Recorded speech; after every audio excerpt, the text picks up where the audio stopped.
This is just going to be a little behind the scenes from my perspective of the making of Escape the Nightmare. Escape the Nightmare is a Minecraft game experience created by KiwiStars. It was published through Pathway Studios onto the Minecraft Marketplace store. You can get it on your Bedrock version of Minecraft. It's a game that we made to be creepy and spooky and kind of a thrill of a game. It's full of scary monsters that you've never seen before in Minecraft, and a whole map just designed to create this ambient spookiness. I'm Kiwi of KiwiStars. My role for game creation in our team is more of the art and design concepts for the look and the feel of the game. Our game process starts with just a conversation. I talk with stars and we hash out ideas until we come up with something we're really excited about, we think will be really fun, and is something that is logistically probable that we could actually make with our skills, our knowledge thus far. Once we have that base of a concept, I will discuss what the requirements of the field, the playing field, will be.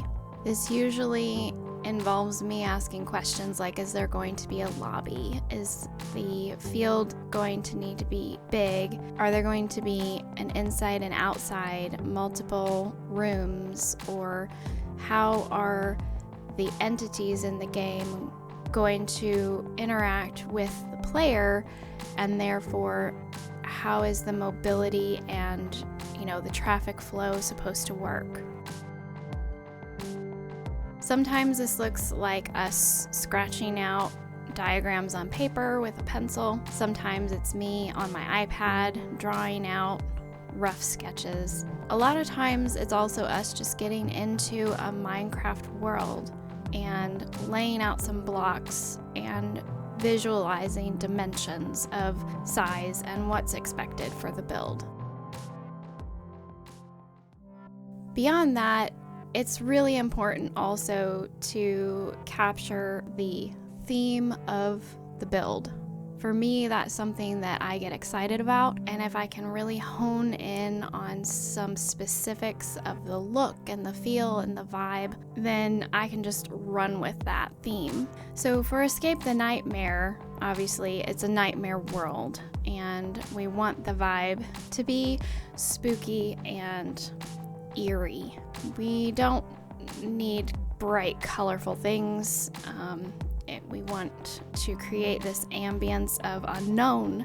When asking about what the field should look like, a cornfield was mentioned, and so that automatically kind of says farmhouse, right? So when I'm building a map with a house, I actually like to go online, and especially Pinterest is great. Just search for farmhouse design plans or house plans or architectural layout designs so that you can actually see on a grid floor plans, right? And it makes it a lot easier, for me at least, to build houses in Minecraft that make sense from the inside and from the outside, because you want to be able to walk into a house and feel like the rooms make sense, not just a bunch of squares stuck together with doorways, but have the size feel like a real house and the traffic flow makes sense in a real house. And so floor plans is one way that I can just kind of have a cheat sheet for what that should look like.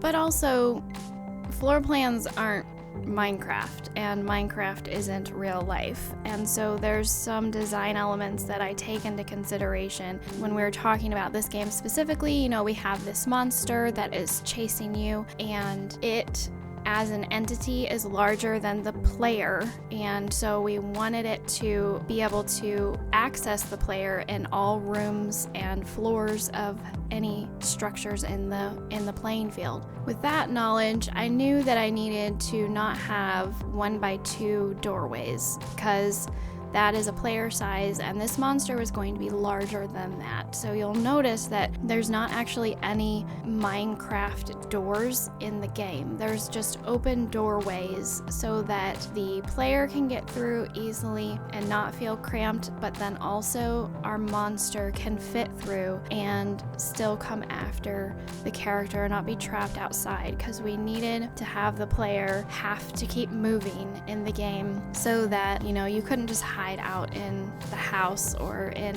a garage or something and never have consequences of the monster, right? That's part of the fun of the game. So for Escape the Nightmare, I just really honed in on this vibe of a country farmhouse in the middle of the woods with a big open cornfield, barns and silos. And so I was looking up kind of inspiration photos for that. And one big inspiration really was that movie, Signs. So the movie Signs takes place in an old 2-story farmhouse. This family lives on this farm surrounded by cornfields, and you know the whole thing. I don't know, maybe you don't know the whole thing if you haven't seen the movie. I don't want to give it away, but it was an eerie, scary kind of jump scare movie, and so that's just what came to my mind. So I kind of did look at images from that to get a good base to start with for my inspiration for the game, at least for the build of the home and the idea that there's, you know, cornfields around.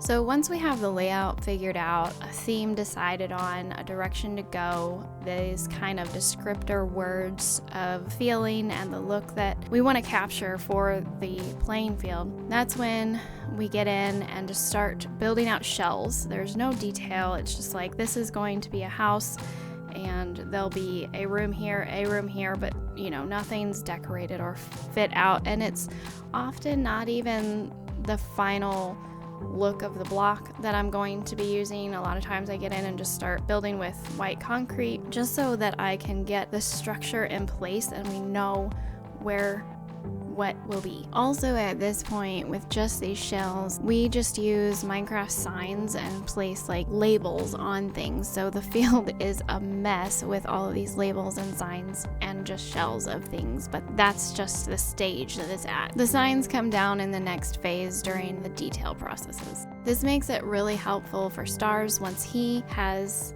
his chance to get in the game. You know, he has a lot of the technical command block, like implementing how gameplay will actually function and what will spawn where and when, and he just needs that structure set so that that process can start rolling. Then I like to go ahead and from there start the detailing process, which for this game I did retexture some blocks so that, you know, the house wood color, I wanted it to be a white 2-story house, but I also wanted it to look like wooden siding, but there's not really any blocks in Minecraft that look like that, so I just kind of took the original texture of planks and grayed it out, made it white. I didn't want it bright white because, again, the game, the feel of it is this like dark, spooky dream world, and I kind of wanted it muddled. So with this kind of light gray color of wood,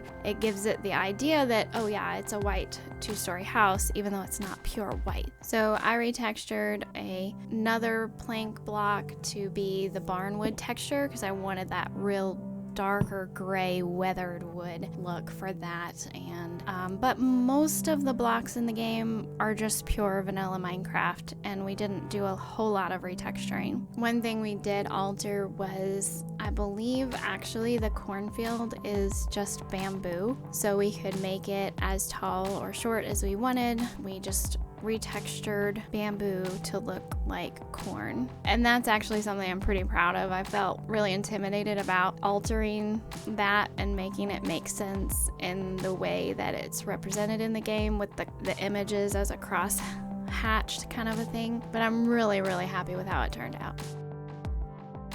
Beyond that, it's really just a process of building. Just get in and get the work done. It's hours and hours of grinding to get a map of this size done, even in creative and even with tools like copying structures. And I made a lot of custom trees, but then we also just copied and pasted them to fill out all of the forests. And we just kind of start with the big things and then fill in the gaps. So we started with the house and with the barn and all the structures.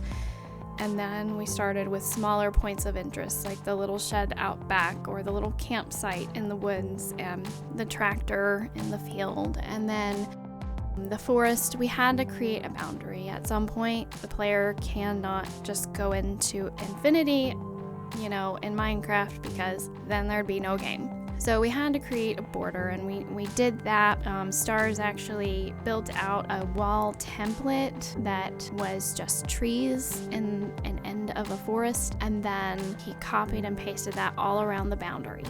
So then that's where we started filling in with all of the duplicating the custom trees and filling in those gaps and just trying to fade out the boundary. The goal here was to make it melt away on the edges, even though it is an obvious hard boundary. We didn't want it to feel like, oh, here's the wall. Even though if the player gets to that point, it's obvious, he can't deny that. We have to have the boundary. But everything was designed block for block to just have this feel of funneling the player back to the center of the map. And as we watch people play, which has been really cool to see you guys playing our game and posting it on YouTube, so thanks for that. We see that goal has kind of been met. Like, as we're watching people, they don't tend to find the edge of the map very much at all, if ever. That's really satisfying to know that we really were trying to draw the eye to all the points of interest where things could spawn and where the gameplay is actually happening, without just creating this hard edge boundary that feels very claustrophobic or breaks the immersion of what we're trying to obtain. So maybe you find this interesting or useful or not, and that's fine too. Let me know in the comments, and hopefully we'll see you in another video. Bye.